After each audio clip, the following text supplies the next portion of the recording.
Water proofing के जितने भी काम होते हैं उनकी मेन प्रायोरिटी यही होती है कि जो आपकी छत है उसका स्लोप मेंटेन कर दिया जाए ताकि पानी छत पे रुके ही नहीं।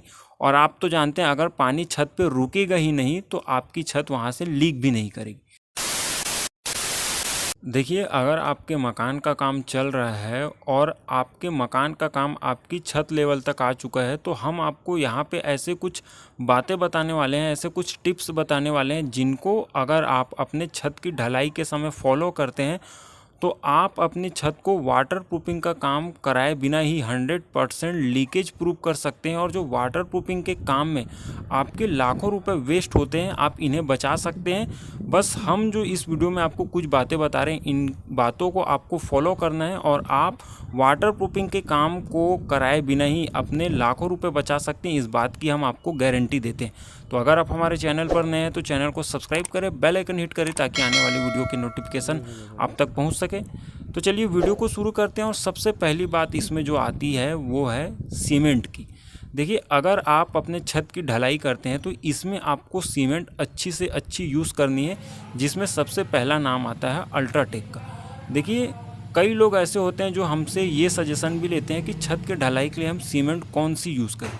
तो यहाँ पे आपको एक चीज़ ये बात याद रखनी है कि अगर आप अपनी छत की ढलाई करवाते हैं तो आप इसमें अल्ट्राटेक या फिर अल्ट्राटेक के जो वेदर प्लस सीमेंट हैं इनके साथ में अगर छत की ढलाई करवाते हैं तो आपकी छत मजबूत भी होती है और आपको लीकेज प्रूफ भी देखने मिलती है। अब इसमें जो दूसरी बात आती है वो है ढाल की। देखिए, अगर आपने छत तो ढलवाई है लेकिन उसमें स्लोप ढंग से मेंटेन नहीं करवाया है, उसका पानी बाहर की तरफ नहीं निकलता है। जैसे कि आप इस छत पे देख सकते हैं कि इसमें रेन वाटर पाइप तो लगे हैं लेकिन इस छत में बीच में पानी भरा हुआ है। तो ये जो पानी है धीरे धीरे दीमक की तरह पूरे छत को खा जाता है और बाद में यही समस्या आगे चल के बढ़ जाती है। तो आप यहाँ एक चीज़ ध्यान रखें, जब भी आप अपनी छत की ढलाई करवाएं उसे पूरी तरीके से स्लोप में ही डलवाएं, क्योंकि वाटर प्रूफिंग के जितने भी काम होते हैं उनकी मेन प्रायोरिटी यही होती है कि जो आपकी छत है उसका स्लोप मेंटेन कर दिया जाए ताकि पानी छत पे रुके ही नहीं। और आप तो जानते हैं अगर पानी छत पे रुकेगा ही नहीं तो आपकी छत वहाँ से लीक भी नहीं करेगी। तीसरी बात आती है वो है मेंटेनेंस की। देखिए, कोई भी काम हो, चाहे आपने मकान का ही काम कराया हो, चाहे आप गाड़ी ही चलाते हो, अगर उसमें समय समय पे आप मेंटेनेंस नहीं करवाते हैं तो वो आपको दिक्कत देगा ही।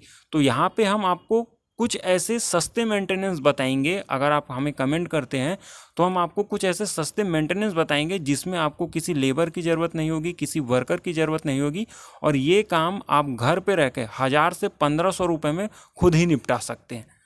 अब इसमें चौथी बात आती है वो है वाइब्रेटर की। देखिए, अगर आपके यहाँ छत की ढलाई होती है तो कई ऐसे कॉन्ट्रैक्टर रहते हैं जो इस काम को, ढलाई के काम को उतना सीरियसली नहीं लेते और इसे सस्ते में निपटाने की कोशिश करते हैं। तो यहाँ पे आप एक चीज़ ध्यान रखिए, अगर आप छत ढलवाते हैं तो उसमें जो कॉन्ट्रैक्टर है उसे वाइब्रेटर का उपयोग करने ज़रूर बोले, क्योंकि जब वाइब्रेटर का उपयोग किया जाता है तो बहुत से ऐसे माइनर पॉइंट्स होते हैं जहाँ से पानी लीक करके अंदर जाने की समस्या होती है। तो वाइब्रेटर चलाने से जो माल है वो उसकी पकड़ रॉड के साथ में अच्छे से हो जाती है और जो माइनर गैप्स होते हैं उनमें पानी जाने की समस्या नहीं होती।